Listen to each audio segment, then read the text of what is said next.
right. Well, what a great, don't worry, I'm here. You can't see me. There I am. It's good to have you.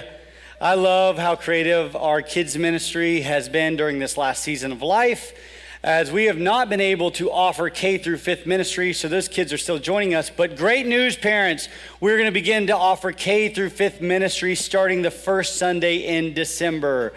Yes. The parents have gone wild.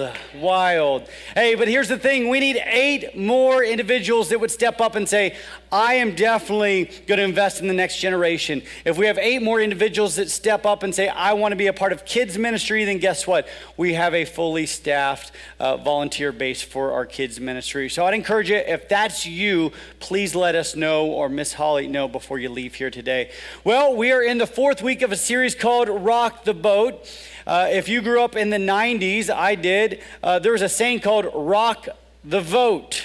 You remember that if you grew up or were around? Now we're going to say, as Christians, every time we look at politics or the election, we should rock the boat. How creative is that, huh? Well, I know, yes. Parents aren't as engaged anymore. Okay. So what we've been looking at is, how does the Christian look at politics and government? This is immensely important because we, again, believe that we have an integrated faith. In other words, Jesus will change everything. Why in the world would a church talk about politics? Well, guess what? We believe that Jesus leaves no stone unturned in our life. That if you're a parent, he's going to change the way you understand and view parenting. If you have a marriage, he's going to ultimately change how you understand and evaluate your marriage. Even our politics and faith, he's going to disrupt and he's going to rock. So this is why we're going through this series called Rock the Boat. Now, the question before us today is, should Christians be politically incorrect? Let's go ahead and get a definition of what does it mean to be politically correct. It's conforming to a belief that language and practices which could offend political sensibilities should be eliminated. In other words, if you're going to say something or do something that may offend somebody, you shouldn't say it or you shouldn't do it. As Christians, we've been taught by culture that to love someone means that you don't want to step on their toes. You don't want to offend. We live in a culture that is bent on what's called relativism. In other words, our culture believes this: that you create your own truth, I'll create my own truth, and we don't need to share or impose on each other's beliefs or whatever accepted truths we're holding to. Make sense? We've been taught that the most loving thing to do is to keep our beliefs to ourselves and not ever take stands on issues. This was found out in some research that was recently done even in the church. This is how this kind of belief has invaded church life. They found that 97% of Christians believe that the best thing that could ever happen to somebody is for them to come to know Jesus, right? I mean, we believe that. If you call yourself a Christian and you don't believe that Jesus is the best thing for every person in the world, I would encourage you to ask if you really know Jesus or not. Because we believe he is the best possible person belief to ever happen to anybody. He will change everything. That survey also found that 47% of millennials, 47% under 50, said it is wrong to share your faith with somebody who does not share your faith in hopes that they come to faith. Wow, 97% of the church believes Jesus is the best thing that could possibly happen to somebody. 47% of millennials say, yeah, but it's not okay to share your faith. Are you seeing how this cultural belief that the most loving thing you can do is to just keep your beliefs to yourself has even invaded the church? So the question before us, the question that we have to ask is, should the Christian ever take a stand on controversial issues? Should the Christian ever take a stand when it comes to our faith? Is it loving to take a stand? And I think the best way to answer this question, we have to go back to Jesus. our king, our leader? Did he ever take controversial stands? So we'll find ourselves in John chapter 6, and let me give you a little backstory. Jesus' popularity is at an all-time high. He has masses of people following him. The day before this happens, John 6, we actually read that he is teaching. It's getting late in the night. And so he actually miraculously feeds 5,000 just men in the crowd. So he fed everybody, but there was 5,000 men in the crowd that he fed with just 5 loaves of bread and 2 fish. Jesus made something out of nothing. It was a miracle. So then the crowd sees this and they go, well, we want to make you king. If you give us a free meal, then we're going to go ahead and knight you as king. How many of you love free food? I love a free meal. It always tastes better than a paid-for meal. So they want to make him king. Well, he, of course, escapes them. The disciples get in the boat. Nightfall happens. Jesus does some wild things overnight. He only walks on water and calms the storm and helps his disciples across the sea. They arrive in Capernaum. The next day, what happens is all the crowds are like, where's Jesus? We want another free meal. So they find Jesus. And Jesus, the moment he sees them, goes, I know why you're here. You're not here because of this great miracle. Again, you're here because you got a free meal yesterday. And he goes, I want to encourage you, don't chase after food that perishes. Because guess what? I could feed you right now, but you're going to be hungry later on in the day. You're going to be hungry tomorrow. It's food that perishes. There's a constant need for the next meal. Jesus tells them to chase after food that is eternal, food that does not perish. And they're like, well, where do I find this food? He's like, well, do the will of God. And they're like, all right, so what are we supposed to do? And he's like, really, just believe in me. I'm the bread of life. And he begins to use some symbolism here that's really, really important. Bread held a significant place in the history of Israel. It was manna, this heavenly bread that God provided for the Israelites as they were on their journey to the promised land. Without this bread, they would not survive. So Jesus, when he says, I'm the bread of life, it's a throwback to the Old Testament, but it's also to the fact that bread was most critical to survival for the Israelites. In other words, he's saying, what is fundamentally needed by your soul is me. I am the bread of life. And this is where we jump into the story. So the Jews grumbled about him because he said, I am the bread that came down from heaven. They said, is not this Jesus, the son of Joseph, whose father and mother we know? How does he now say, I have come down from heaven? Jesus makes this audacious claim that he is the bread of life. And they're like, you were born in Nazareth. We know your mom. We know your dad. I don't see how in the world you can be making this claim. We're ultimately going to find out that this claim that he is making is offensive to them. And so they begin to grumble. They're upset. Why in the world is this guy claiming to be something that he is not? Doesn't make any sense. People today still have this reaction to Jesus and the claims that he makes. Verse 43. And Jesus answered them, do not grumble among yourselves. No one can come to me unless the Father who sent me draws him, and I will raise him up on the last day. It is written in the prophets, and they will all be taught by God. Everyone who has heard and learned from the Father comes to me. Not that anyone has seen the Father except he who is from God. He has seen the Father. Truly, truly, I say to you, whoever believes has eternal life.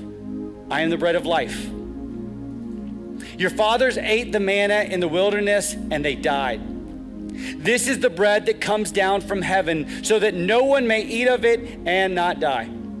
I am the living bread that came down from heaven. If anyone eats of this bread, he will live forever. And the bread that I will give for the life of the world is my flesh. And the Jews then disputed amongst themselves, saying, how can this man give us his flesh to eat? So Jesus said to them, truly, truly, I say to you, Unless you eat the flesh of the Son of Man and drink his blood, you have no life in you. Whoever feeds on my flesh and drinks my blood has eternal life, and I will raise him up on the last day. For my flesh is true food, and my blood is true drink. Whoever feeds on my flesh and drinks my blood abides in me, and I in him.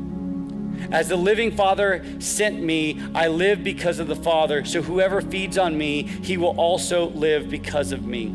This is the bread that came down from heaven, not like the bread the fathers ate and died. Whoever feeds on this bread will live forever. Jesus said these things in the synagogue as he taught at Capernaum. Now, so much is there. We could spend weeks on this. Again, his claim, his bold, audacious claim is this. What you've been searching for, I'm it. What your soul has been longing for, I'm it. I'm what sustains your very being. I am the bread of life.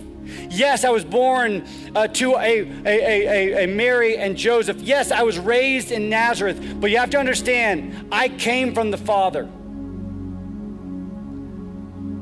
The most bold claim Jesus makes is this very claim: to be sent from the Father, to be the Son of God. How are they going to respond? And when many of his disciples, note that, when many of his disciples, those that followed him, heard it, they said, "This is a hard saying. Who can listen to it?" But Jesus, knowing in himself that his disciples were grumbling about this, said to them, "Do you take offense at this? Are you upset? Am I offending you by claiming to be the Messiah, the Son of God? Are you upset with me right now? Then what if you were to see the Son of Man ascending to where he was before? It is the Spirit who gives life. The flesh is no help at all. The words that I have spoken to you are spirit and life. But there are some of you who do not believe, for Jesus knew from the beginning who those were who did not believe and who it was who would betray him. And he said, this is why I told you that no one can come to me unless it is granted to him by the Father. After this, many of his disciples, turned back and no longer walked with him. Wait, these people that had traveled with him, that had journeyed with him, they left. And why? They were offended. They were offended that Jesus would make such a bold claim. You know, this wasn't the only time that Jesus said something that was offensive. In John 10, a few chapters later, he's in the synagogue. They go, "All right, just tell us who you are." He's like, "All right, I'm the Son of God." And they go, "You're trying to equate yourself to God. You're trying to be God's equal." They tried to stone him. John 14, Jesus would say this to his disciples: "I'm the way, the truth, and the life. No one can come to the Father except through me." In other words, if you get me, you get God. Jesus would ultimately be killed, not because he claimed to be a prophet, not because he was a good guy, but because he claimed to be the Son of God, the Messiah.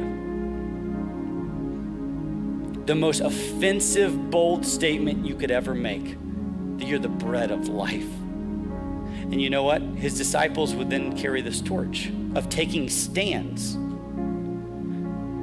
John the Baptist, his cousin, would be beheaded because he called out the sin of the governor. John and Peter, who were around Jesus at this moment, they would be arrested because they were told not to speak about Jesus, and yet they did not listen. And they said, "You tell us, is it right to do right in the sight of God or man? For us, we're going to follow Jesus. We can't help what we've seen, heard, experienced." You know, the core of the Christian message is offensive. We not only follow a king who's offensive, but the very essence of the Christian message is politically incorrect. If you call yourself a follower of Jesus, you are a message person. The message that we've been entrusted with to share to the world is offensive. And you're like, "How so?" Well, let me show you this in 1 Corinthians. 1 Corinthians says this: "But we preach Christ crucified, a stumbling block." If you look at the Greek of the stumbling block, it literally means an offense to the Jews, and folly or straight up foolishness to the Gentiles. Wait, our king was offensive? We've been entrusted with an offensive message? I mean, nobody likes to hear this. That you and I, we cannot save ourselves. We're morally corrupt. We've run and rebelled from God. And we need God to save us. The one that we've offended, we need him to come down and save us. To hear that you're too bad, too sinful, that's not a message that is palatable for most people. So here's the thing. Back to our original question. Should we take stands on divisive issues? Should we be a people that takes bold, brash stands on certain subjects? We know this, our king did, and we know this, the core of our message and our being, it is offensive to others. So let me take it one more layer down. What issues are we bold and brash on? What issues do we take stands? What hills do Christians die on? Well, in part 2 of this message, we're gonna look at that. If our king is offensive, if the core of our Christian message is offensive, then what stands do we take? What hills does the Christian die on? All right, well, hey, how many people love Christmas in here? Go ahead and raise your hand. Yes, a lot of you. Hey, I encourage you to stick around after this service. About 7 minutes after the service is completed, we're gonna reconvene, and we have an amazing Christmas outreach event. If you wanna be a part of it, hey, stick around. We'll share with you how you can be involved. Well, we are continuing our series called Rock the Boat, and the first thing we did is we asked the question, should the Christian ever take a stand on controversial issues? And what we've seen is our king took a stand. When he needed to take a stand, he took a stand, he was bold, he didn't back down. And then the church has been entrusted with a message that is offensive. That to love actually means we share an offensive message with the world in hopes that they come to faith in Jesus, right? So at the very core, we know this. We have an offensive message. So I asked the next obvious question. So where do we take stands? How do we know to stand on this issue or this issue? Where do we take stands? Well, I want to take you back to the John passage. We know that the masses have left Jesus at this point, right? Many disciples have left him. But what about the 12? What did the 12 disciples do? So John chapter 6, and this is what they did. So Jesus said to the 12, do you want to go away as well? He's offering them a pass. Hey, if this was too much for you, if you can't stand and weather the storm, we're going to allow you just to go ahead and leave with the rest. And Simon Peter answered him, Lord, to whom shall we go? You have the words of eternal life. He goes, where else are we going to go? I mean, yeah, we could follow the crowds, but Jesus, you hold the truth. And if that means a line in the sand has to be drawn with this truth, that you are the bread of life, that the good news is that you've come to satisfy us deeply at every level, then we don't know where else to go. We have to stay with you, even if we have to carry this offensive message. So, Christian, know this. You will offend because of the very nature of the message we have. The message that we've been entrusted with. Hey, if you're not a Christian and you're here and you're on the fence, hopefully you're going to see how we should be handling topics and issues in government now. So here's the big so what. So what do we do with all this as Christians? Well, the very first thing is we don't seek to offend. You may say, well, wait, I thought you just said we're going to offend. Yeah, but it's not our goal to offend people.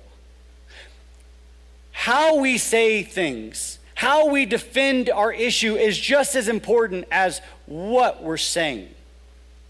Right? We've all had somebody that came to us and maybe what they said was true.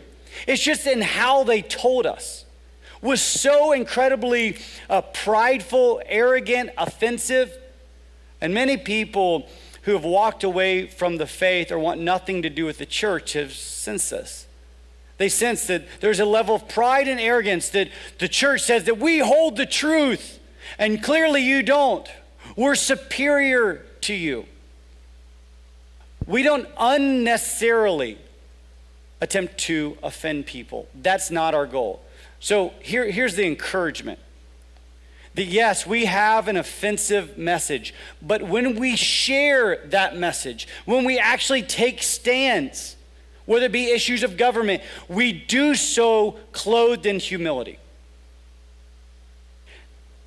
How many times has somebody confronted you about something and they didn't come off as smug or arrogant or prideful? It was clothed in humility. Your receptivity to that message is far greater. Christian, we've been entrusted with the greatest news of all time. It's not easily digested by many. It is offensive. But it's a message in which we can have no pride whatsoever. How God has saved us. Who has saved us. How we come to faith. I mean, Jesus says, even if you're going to come to faith, it's because the Father has drawn you in. There's no boasting when it comes to salvation for the Christian. That God has done all that needs to be done. The only part in salvation is my stupidity and rebellion from God. That's the only thing that I've added to this recipe. My need to be saved. My rebellion. And God, in such a gracious, loving, and just way, saves me. How can we have any pride when we've been entrusted with that message? So we don't seek to offend people. We clothe ourselves in humility, but also, as we can tell from this passage, we seek faithfulness to the truth. I mean, the 12, they didn't fully understand everything that Jesus was saying. Clearly not. I mean, when you read the rest of the Gospel of John or the other Gospels, you see that they didn't fully understand everything.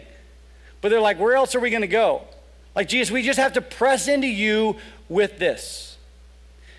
By the way, as you seek faithfulness to the truth, know this: when people reject the truth, they're not primarily rejecting you. They're primarily rejecting God. When they take up a battle, their battle is really not with you or with me. It's with Jesus himself. See, we're just trying to be faithful to the truth that is outlined in the scriptures. And you may say, well, how do we do this well? How do we seek to be faithful with the truth? I want to give you 4 questions that you should always ask before you ever take a stand. Are you ready for this? 4 questions you should always ask before taking a stand. The first is it true? Now, this seems very simple, but I need to unpack this a little bit for you. Is it true? Many times I see Christians taking stands over not issues of truth, but issues of wisdom. In such a way, they're framing it as an issue of truth. See, the greater the Bible teaches with clarity on a subject, the more staunch we get in our position. Like, let me give you some issues. The Bible is fundamentally clear that life begins at conception.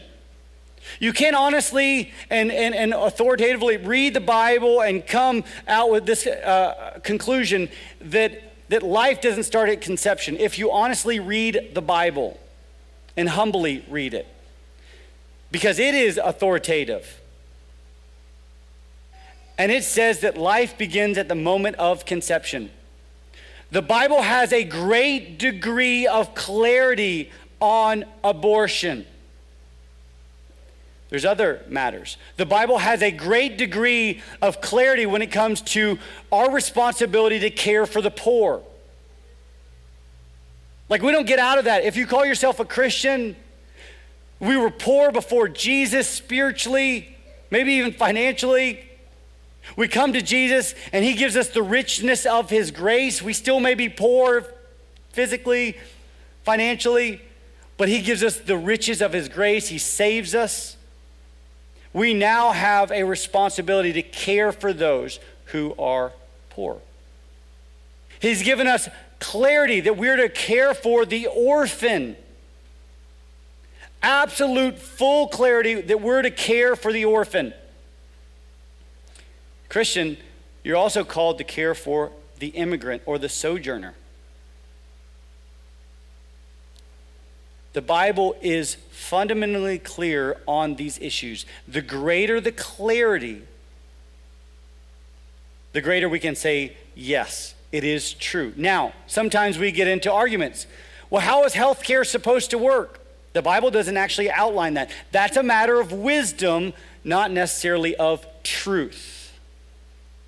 What about immigration policy? That's a matter of wisdom, may not necessarily be truth. So we first have to ask, before we make a stand, is what I'm about to say, is it true?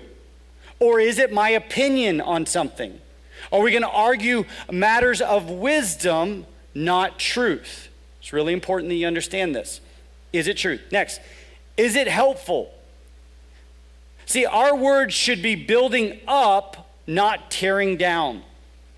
So whenever I'm in a conversation with somebody, I have to ask the question, is this building them up? Is it helpful? Is this for their good? Is it going to do something that I just can't do if we don't share it? Again, does it build up? Next, is it necessary? We know that it's necessary to share the gospel. I mean, Paul even outlines in the book of Romans. He says, well, how can they ever trust Jesus if they've never heard about Jesus? If they never heard about Jesus, somebody's definitely got to be sent so they hear about Jesus, and somebody's got to preach Jesus to them. The gospel is not intuitive. It is necessary that the Christian share the gospel. It's a responsibility we've been entrusted with.